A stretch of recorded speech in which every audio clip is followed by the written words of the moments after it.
Vamos buscar pão? Mais um dia lindo, um pouco de neblina lá fora. Aqui é muito bonito onde eu moro, mas um dia muito bonito, um sol maravilhoso, né?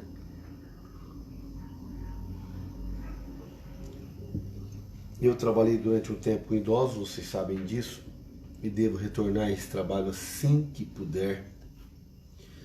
E uma das vantagens de você trabalhar com idoso é você poder ouvir tantas experiências incríveis, experiências marcantes e maravilhosas. E o idoso, ele adquire confiança em você.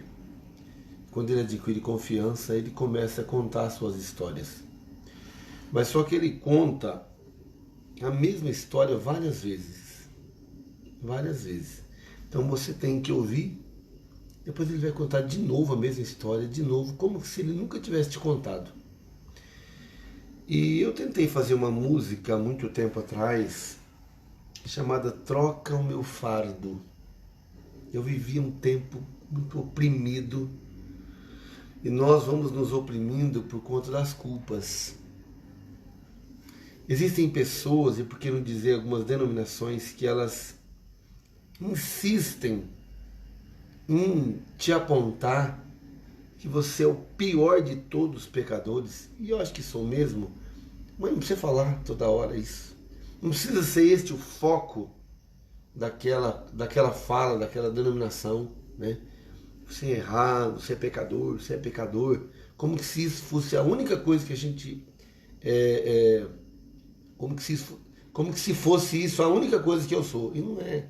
Nós somos mais coisas além de pecadores. A gente tem outras coisas também que Deus nos deu. Inclusive, se o Espírito Santo habita em nós, nós somos quem transportamos o Espírito Santo de Deus por aí. Bom, eu estou dizendo isso porque quando você vai se sentindo culpado, cada vez você tem menos força para reagir. Menos força. E uma idosa veio conversar comigo. Ela disse: professor, eu saindo daqui do coral, eu estou indo para a delegacia. E eu falei: é mesmo? O que aconteceu, né? Ela falou: eu preciso... Isso depois de muito tempo que eu já a conhecia. Ela pegou e disse: eu preciso ir na delegacia, eu preciso. Eu falei: mas o que houve, né? E aí então ela me puxou assim, bem do lado, e começou a conversar comigo. E ela me dizia de uma pessoa que se escondia na casa dela. Na verdade, ela foi casada com um homem, e depois ela se separa desse homem, como ela me conta. E este homem entrou para o mundo do crime, para o mundo do assassinato. E quando ele cometia as suas atrocidades, ela dizia, ele chegava na madrugada e se escondia na minha casa. Ele ficava escondido lá e eu não tinha como mandar ele embora porque eu tinha medo dele, eu não tinha forças.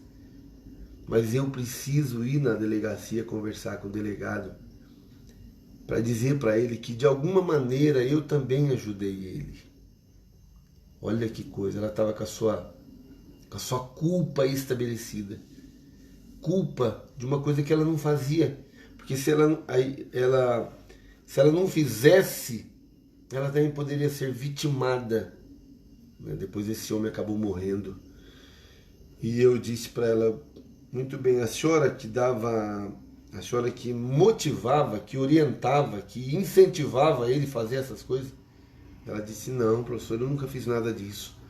Mas eu não tinha como negar, porque ele vinha na minha casa e entrava e não tinha jeito.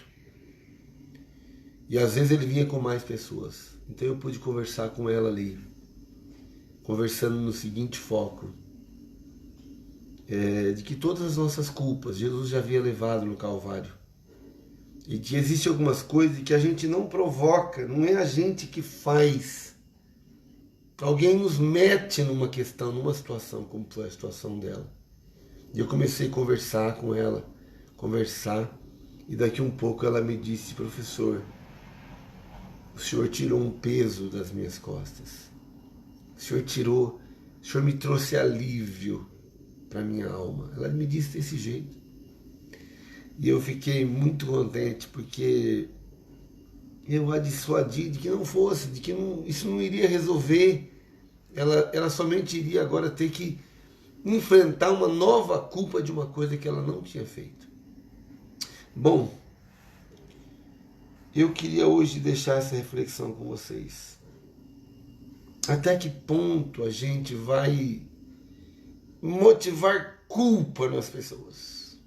Até que ponto a gente vai falar realmente você errou mesmo, você é um errado, você é isso, você é aquilo? Até que ponto? E até que ponto isso vai ajudar as pessoas? Até que ponto isso vai salvar as pessoas? Até que ponto encontrar o defeito de alguém vai mudar a vida e a história de alguém? Bom, muitas reflexões eu tiro disso para mim, porque eu mesmo já me senti culpado de muitas coisas. E quanto mais eu me sentia culpado, mais atrapalhado eu vivia. O dia que eu entendi de que não tinha só culpas dentro de mim, que tinha outras intenções, a minha vida mudou também. Bom, muitas reflexões eu tiro disso. Eu não pude ajudar tantos a tirarem as suas culpas, mas daquela senhora idosa eu pude ajudar, porque todas as vezes que eu a encontrava depois, ela me abraçava e me dizia bem próximo do meu ouvido: muito obrigado, professor. Que Deus nos ajude a aliviarmos os fardos das pessoas e fazer com que todos caminhem com alegria na direção de Deus. Se for preciso pedir perdão, que peça logo, mas que ande na paz, que ande na alegria. Deixe sua reflexão e vamos buscar pão.